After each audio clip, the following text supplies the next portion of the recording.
안녕하세요. 한류신과 해외 반응을 소개하는 한류클래스TV입니다.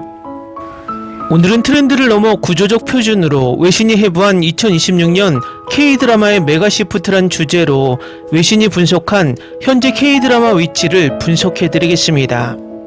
2026년 글로벌 엔터테인먼트 시장에서 한국 드라마를 바라보는 시선이 근본적으로 바뀌고 있습니다. 불과 몇 년 전까지만 해도 반짝 유행이나 특정 마니아층의 전유물로 여겨졌던 K드라마는 이제 전세계 콘텐츠 시장의 흐름을 좌우하는 구조적 표준이자 가장 강력한 경제적 원동력으로 완전히 정착했습니다.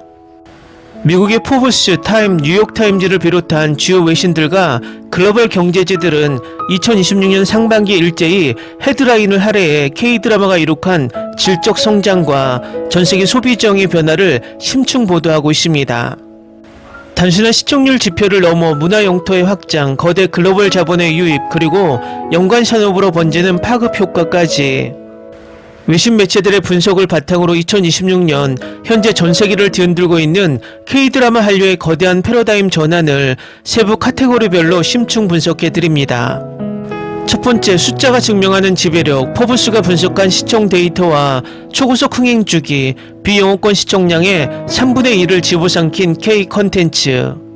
미국의 저명한 경제 전문지 포브스의 2026년 상반기 글로벌 스트리밍 리포터에 따르면 글로벌 최대 OTT 플랫폼인 넷플릭스에서 소비되는 전체 비영업권 콘텐츠 시청시간 중 무려 33.4%가 한국 콘텐츠인 것으로 집계되었습니다.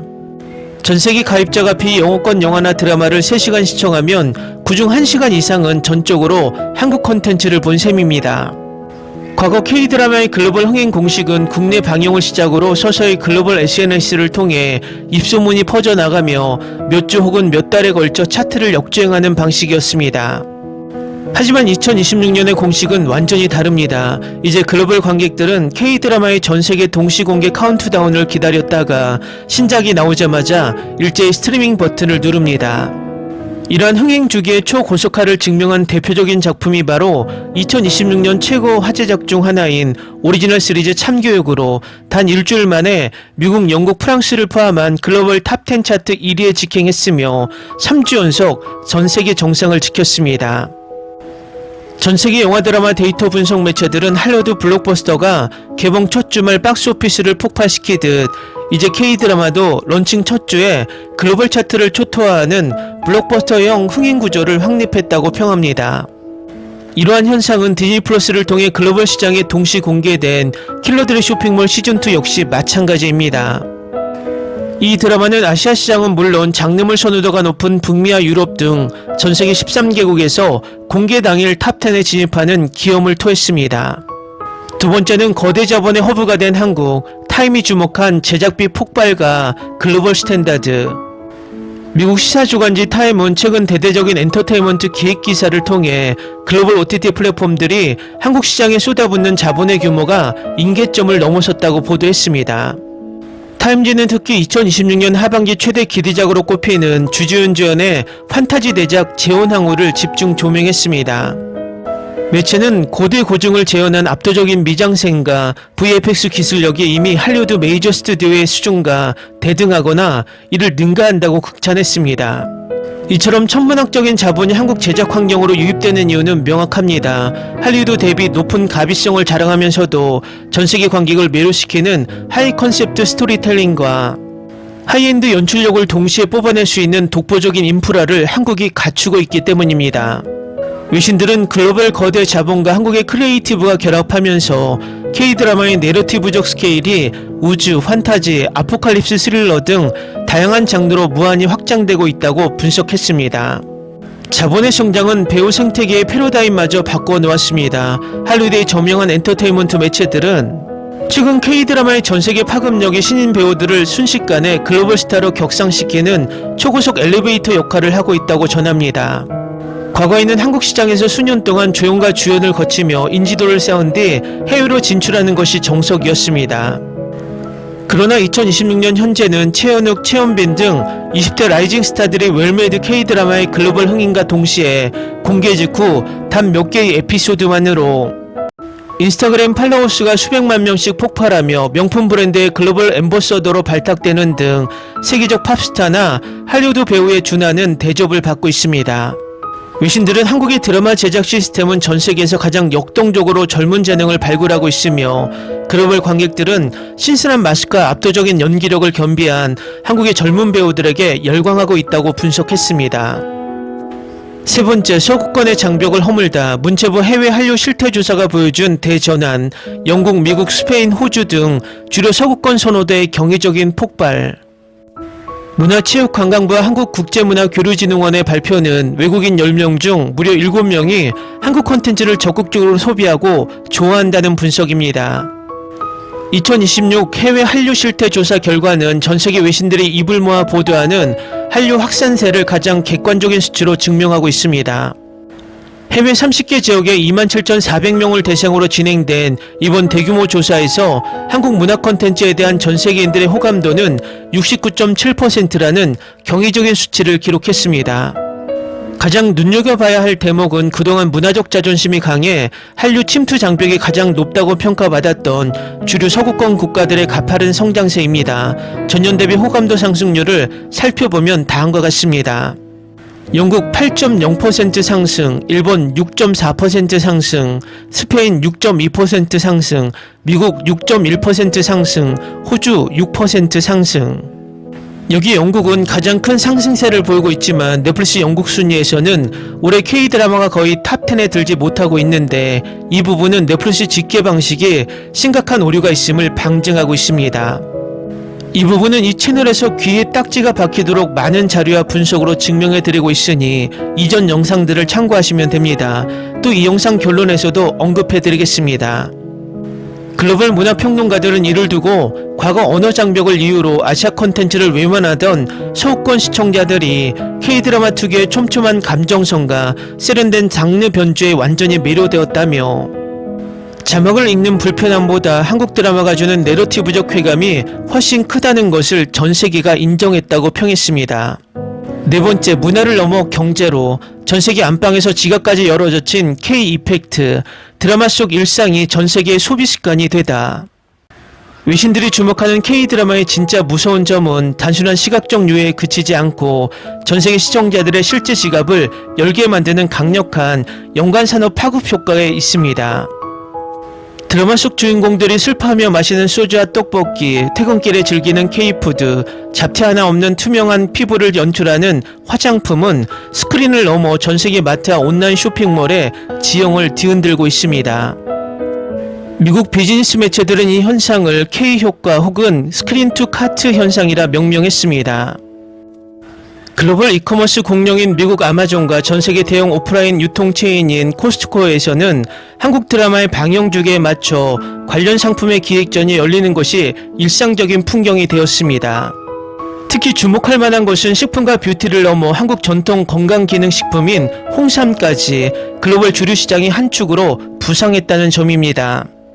오피스 드라마나 액션물에서 주인공들이 피로를 회복하기 위해 간편하게 스틱형 홍삼을 짜먹는 모습이 반복적으로 노출되자 해외 젊은 직장인들 사이에서 이를 에너지 드링크를 대체하는 세련되고 건강한 영양제로 인식하기 시작한 것입니다. 외신들은 한국 드라마의 고유한 제품 간접 광고는 미디어가 전 세계 소비자의 라이프 스타일을 어떻게 바꿀 수 있는지 보여주는 가장 완벽한 마케팅 교과서라며 K-드라마가 한국 경제를 지탱하는 가장 트렌디하고 강력한 수출 엔진으로 진화했다고 극찬하고 있습니다. 2026년 상반기 외신들의 보도를 종합해보면 K-드라마는 글로벌 콘텐츠 시장의 변두리에서 중심으로 완전히 이동했습니다. 막강한 자본과 압도적인 시청 데이터, 서구권 주류 사회의 호감도, 그리고 수십억 달러 규모의 연간 소비재 파급 효과까지 삼박자가 완벽하게 맞아떨어지는 전성기를 누리고 있습니다. 그러나 빛이 있으면 그림자도 있는 법입니다. 일부 서구권 엔터테인먼트 분석가들은 글로벌 OTT의 과도한 자본 유입이 한국 로컬 제작사들의 자생력을 약화시키거나 제작비 거품을 유발해 장기적으로 산업의 허리를 흔들 수 있다는 우려 섞인 경고도 내놓고 있습니다. 또한 전 세계적인 기대치가 높아진 만큼 과거 성공 공식을 답습하는 진부한 스토리텔링은 더 이상 통하지 않는 냉정한 시장이 되었다는 점도 지적합니다. 또 미국 대형 글로벌 OTT들이 자신들이 같이 성장시킨 K 콘텐츠가 미국의 천문학적인 투자금으로 제작한 미드를 압도하니 K-드라마를 스스로 견제하는 아이러니한 현상이 발생하고 있습니다. 넷플릭스는 미드가 순위에서 절대적으로 유리한 방식으로 순위 집계 방식을 바꾸었고, 디즈니 플러스에서는 K-드라마를 분산 OTT로 방영하며 순위에서 애초부터 잡히지 않게 만들고 있습니다. 결국 올해 방영된 동궁, 참교육, 김부장 등 넷플릭스 K-드라마들이 순위에서 급격히 멀어지는 현상이 발생했고, 인지도가 없는 미드들이 순위를 계속 장악하고 있습니다. 이번에 디즈니 플러스에서 신드롬을 일으키고 있는 킬러들의 쇼핑몰 시즌2 또한 아시아 일부 지역 외에는 순위 집계조차 잡히지 않는 일들이 계속 반복되고 있습니다. 결국 2026년 이후의 K-드라마는 단순히 많이 보는 컨텐츠를 넘어 전세계 관객에게 깊은 문화적 울림과 사회적 메시지를 던질 수 있는 질적 성장을 지속해 나가야 하는 과제를 안고 있지만, 여러가지 내부와 외부의 벽이 많아서 이 문제를 어떻게 현명하게 풀어나가는지가 K-드라마 미래 성공의 관건이 될 것으로 보입니다. 세계 문화시장의 트렌드세터가 된 한국 컨텐츠가 이 구조적 표준의 자리를 어떻게 수성하고 발전시켜 나갈지 전세계 미디어 업계의 이목이 한국을 향하고 있습니다. 일본 언론의 한류 분석 기사를 보면 현실을 직시하는 분석 50%, 자국의 이익으로 가는 쪽으로, 한마디로 팔은 안쪽으로 굽는 식의 해석이 50%입니다. 이 기사를 살펴보면 딱 그 구조에 맞는 분석 기사입니다. 일본의 한류는 지난 2002년 겨울연가의 신드롬을 시작으로 지금까지 단 한 번도 단절 없이 지속되었지만, 어느 날 갑자기 한류에 회차를 붙이면서 1차, 2차, 3차 이런 식으로 한류가 어느 순간 단절이 있는 듯 분석하며 이것이 간헐적으로 또 단기적으로 한류가 유행한 것처럼 축소하기 급급합니다. 니온 게이자의 한류 분석 기사는 회차가 5차까지 늘어서 지금 일본에 부는 한류를 5차 한류로 단정 짓습니다. 일단 기사부터 살펴보겠습니다. 이 기사는 제5세대 한류의 정의, 문화 수용에서 문화 융합으로서의 대전환, 5세대 한류에 이르렀다고 분석합니다. 니온 게이자의 신문은 한류는 제5세대로 진화했으며 한국의 컨텐츠가 일본 시장을 위협하는 수준을 넘어 내재화되고 있다고 진단했습니다. 과거에는 일본 소비자가 한국의 컨텐츠를 일방적으로 수용하는 형태였다면 현재는 일본 문화 생산 구조 자체가 K 컨텐츠의 크리에이티브 요소를 자발적으로 흡수하여 자국 시스템에 연결하는 융합의 단계에 진입했다는 것입니다. 이 기사를 극단적으로 요약하면 탈한류 현상, 즉 일본 소비자들이 이를 더 이상 특별한 외래 문화인 한류로 인지하지 않고 일상적인 주류 사회 문화로 소비한다고 분석합니다. 또 다른 일본 매체 리얼사운드는 K-드라마의 진화, 눈물의 여왕이 촉발한 제5차 부흥과 제작 시스템 역전이란 제목으로 K-드라마 눈물의 여왕의 기록적인 흥행을 분석하며 눈물의 여왕이 제5차 한류 부흥을 견인했다라고 분석했습니다. 이 매체는 한국 드라마가 로맨틱 코미디라는 전통적 장르 안에서도 냉각된 부부관계의 재점화, 재벌과 서사, 독창적인 캐릭터 변주를 통해 압도적인 완성도를 보여준다고 호평했습니다. 일본의 드라마 업계와 평론가들은 단순히 한국 드라마가 재미있다는 감상을 넘어 일본 대중문화계가 한국에 완벽히 추월당했다는 위기감을 기사하고 있습니다. 컨텐츠 퀄리티의 격차, 일본의 유명 작가 및 연출가들은 아시아 드라마 컨퍼런스 등에서 일본 드라마가 예산, 제작 환경, 글로벌 시장을 겨냥한 서사 구조 측면에서 한국에 뒤처져 있다고 공공연히 인정하는 추세입니다. 이는 상호 문화적 장치의 등장이라며 일본 지상파 및 글로벌 OTT에서는 자국 배우와 한국 배우를 교차 캐스팅하거나 한국식 서사 문법과 연출 방식을 그대로 차용하고 있다는 일본 단미의 분석 기사를 보면 이러한 공동 협업 드라마가 주로 트렌드로 부상했다라며, 이는 한국적 감수성이 일본 내부 콘텐츠 제작 과정에 깊숙이 이식되었음을 증명한다라고 분석합니다. 또 다른 분석에서는 K-팝의 고도화라는 제목으로 일본 거장들과의 플랫폼 접속 및 제5세대 루키들이 부상한다는 내용으로 K-팝 부문에서 일본 언론이 주목하는 현상은 크게 두 가지입니다. 첫째는 일본의 전설적인 아티스트나 디자인 거장들이 K-팝이라는 글로벌 플랫폼에 역으로 접속하는 현상이고, 둘째는 완벽한 K 시스템으로 훈련된 제5세대 아이돌들의 시장 장악입니다. K-팝 5세대 루키의 현지아, 엔틴과 나우즈 등 K-팝의 인큐베이팅 시스템으로 육성된 5세대 아이돌 그룹들이 일본 지상파 예능과 음악방송을 점령하고 있다고 분석합니다. 일본 언론들은 이들이 한국어와 일본어를 자유롭게 구사하며 글로벌 시장을 타깃으로 하는 고난도 퍼포먼스를 무기로 일본 엔터테인먼트 산업의 지용도를 완전히 바꾸고 있다고 분석합니다. 니온 게이자이 신문 기획 보도에 따르면 K 엔터테인먼트의 영향력은 이제 음악과 드라마를 넘어 일상 소비재와 디지털 플랫폼으로 확장되었다라고 분석하며 스마트폰 세대를 잡은 네이버 웹툰, 네이버 계열 웹툰 엔터테인먼트의 전략 책임자는 인터뷰에서 우리는 새로 읽기 만화의 넷플릭스다라고 말합니다. 만화 종주국을 자처하던 일본 시장에서 한국식 세로 스크롤 웹툰 구조가 시장을 지배하기 시작했으며 이는 일본 젊은 세대의 디지털 콘텐츠 소비 습관 자체를 재정의하고 있다라고 분석합니다. K-푸드나 애니메이션의 시너지 또한 중요한 포인트입니다. K-팝 아티스트나 드라마에 등장하는 한국의 식문화가 컨텐츠와 재결합해 미주 및 일본 현지 편의점 유통 채널을 장악하는 현상도 집중 분석 대상입니다. 일본 언론들은 콘텐츠가 일상 소비재의 수출을 견인하는 가장 강력한 마케팅 툴로 기능하고 있음에 주목합니다. 한일 관계와 한류의 디커플링 및 상호 호감도 역시 최고치로 과거 2차 한류 시절에는 독도 문제 등 정치 외교적 갈등이 발생하면 일본 내 한류 콘텐츠 방영이 취소되거나 위축되는 등 정세에 취약한 모습을 보였습니다. 그러나 현재 5세대 한류는 정치적 갈등과 문화 소비가 완벽히 분리되는 디커플링 구조를 확립했다고 분석합니다. 한국국제문화교류진흥원이 발표한 조사에 따르면 한국 문화 콘텐츠를 접한 해외 수용자 중에 일본 내 한류 호감도는 약 70%에 달하는 것으로 나타났습니다.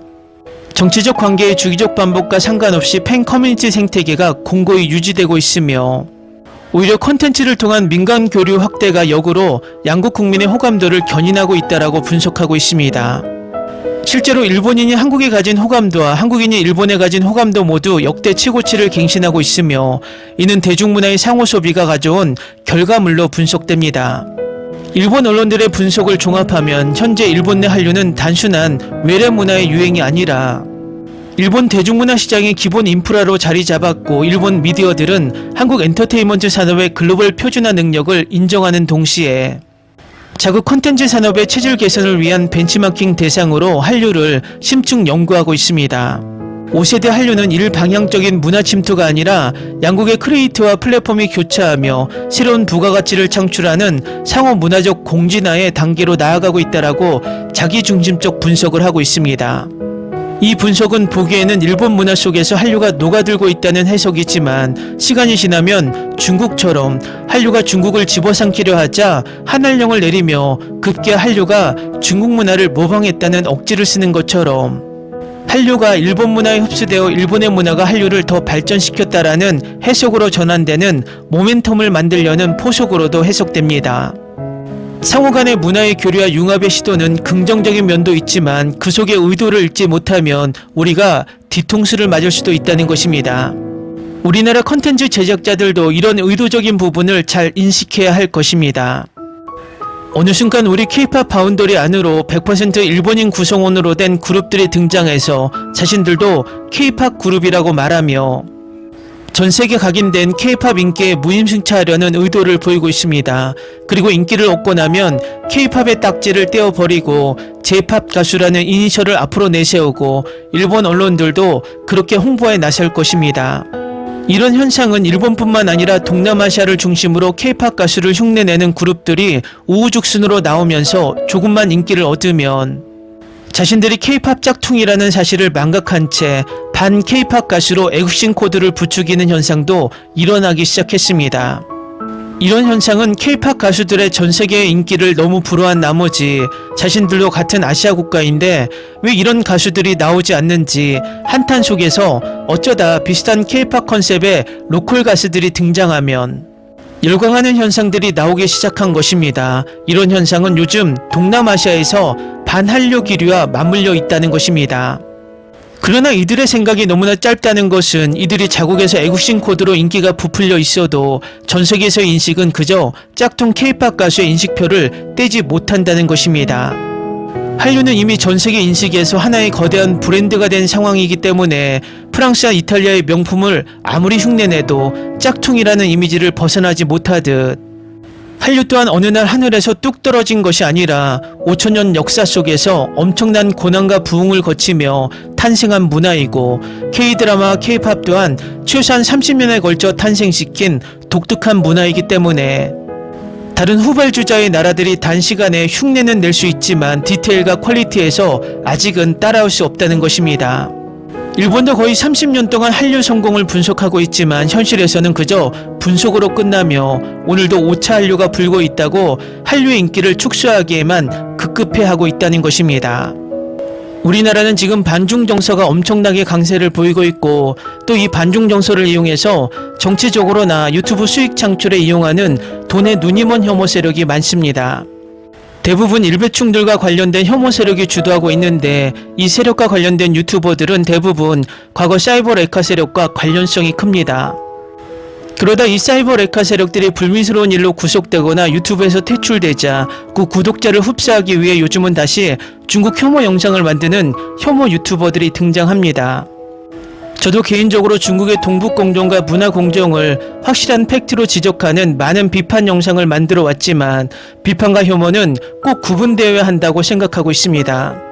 중국은 미국이 자국의 방어를 위해서 한국에 사드를 배치하자 울고 싶은 얼굴에 뺨을 때려준 것처럼 한류에 중독된 중국인들이 많아지자 얼씨구하면서 한한령을 내렸습니다. 결국 이 사드 배치는 중국과 무역을 하던 한국의 많은 기업과 엔터 회사들에게 막대한 손해를 가져왔지만 사드 배치의 당사자인 미국은 우리에게 단 1원도 손해배상을 해주지 않았습니다. 더 얄미운 것은 우리 기업들이 중국에서 빠지자 그 빈자리를 채운 나라가 미국과 일본 기업들이라는 것입니다. 이처럼 미국이나 일본은 중국과 엄청나게 반목하면서 앞에서는 서로에게 칼을 겨냥하는 듯 보이지만 뒤에서는 자신들의 경제적 이익을 철저히 챙기고 있다는 것입니다. 그래서 우리는 중국과의 관계에서 비판할 것은 팩트로 비판하되 혐오 정서로 감정 소모와 경제적 손해를 볼 필요는 없다는 것입니다. 넷플릭스나 디즈니 플러스가 중국이 컨텐츠를 무자비할 정도로 많이 불법 시청해도 그것을 국제적, 법적 이슈로 키우지 않는 이유 중 하나는 14억이라는 인구를 보유한 소비시장이 언젠가 열릴 것이라는 확신이 있기 때문입니다.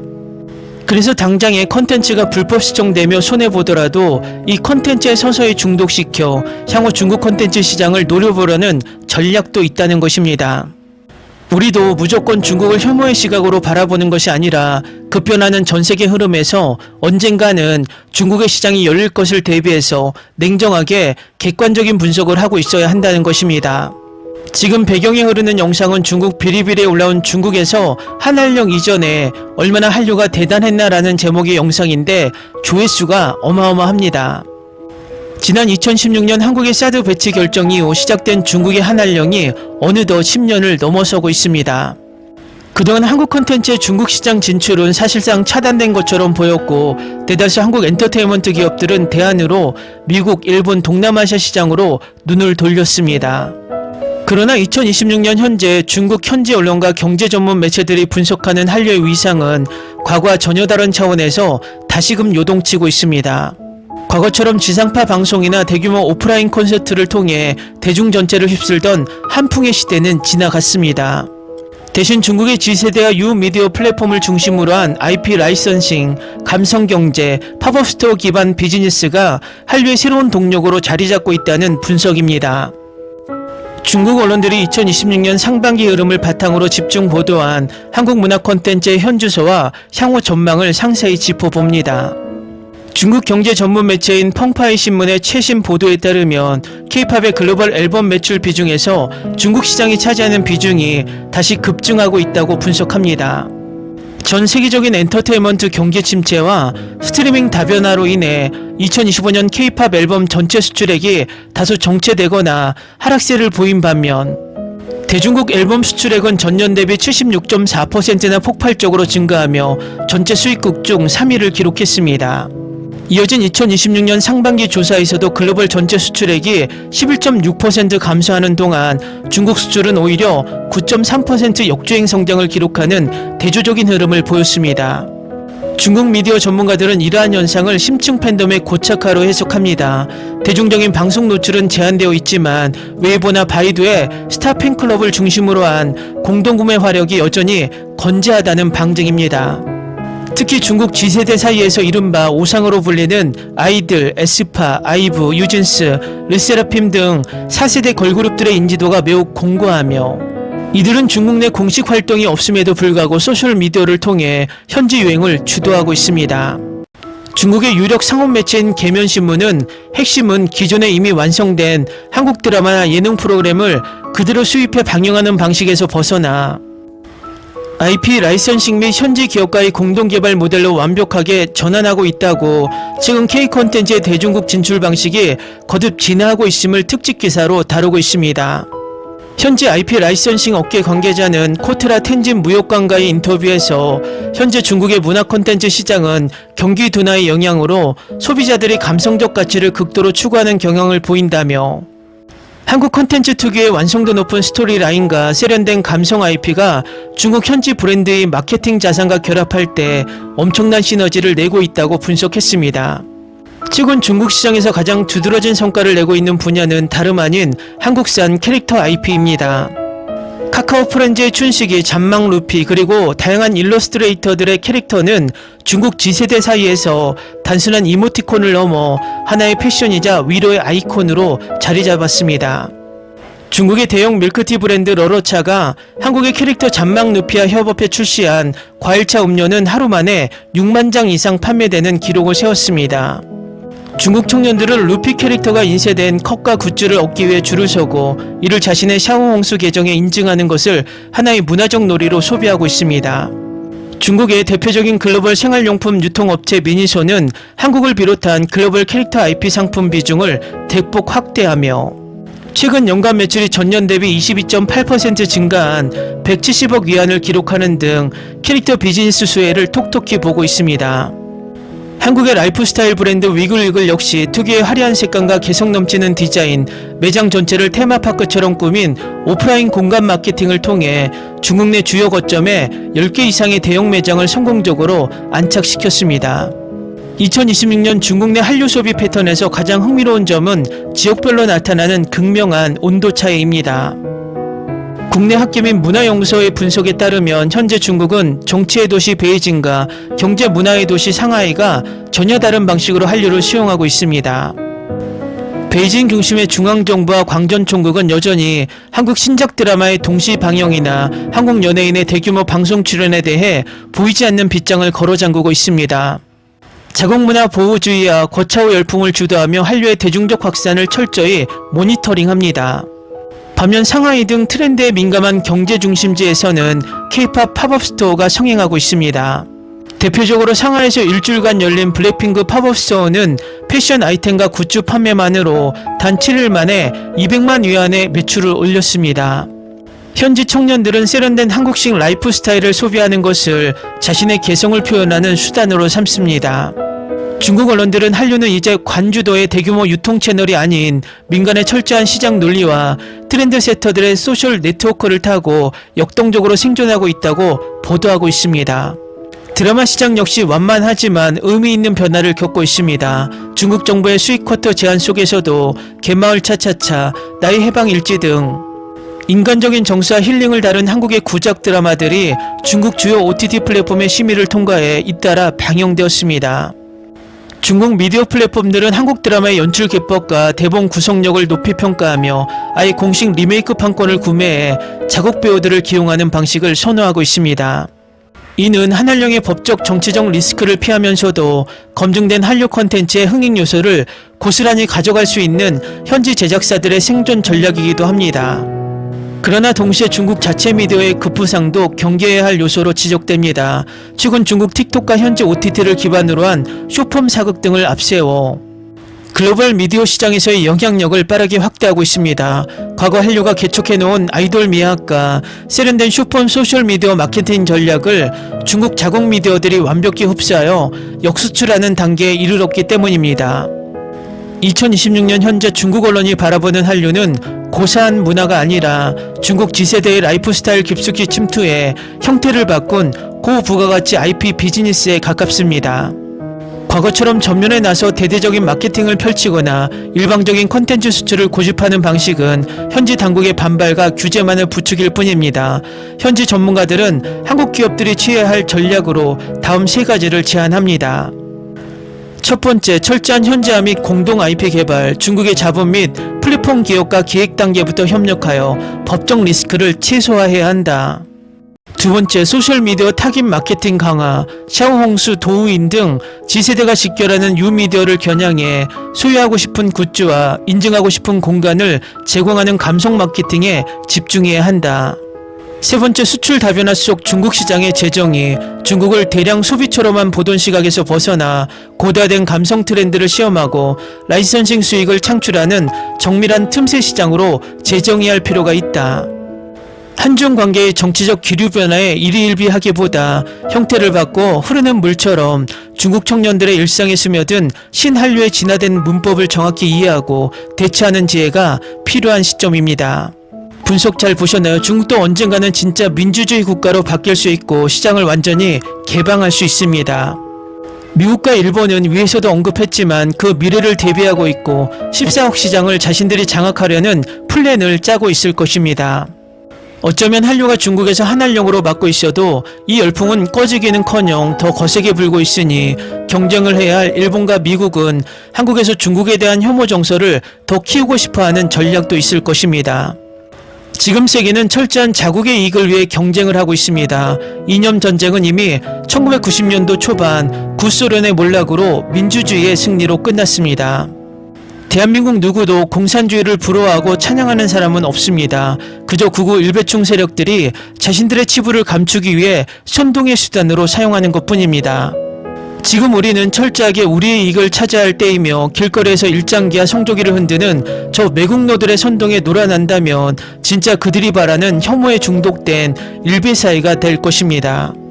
우리의 한류는 정치와 이념을 초월해서 전세계 문화의 중심이 되어 우리 경제와 대한민국의 위상을 뒷받침하는 초석이 되어야 합니다.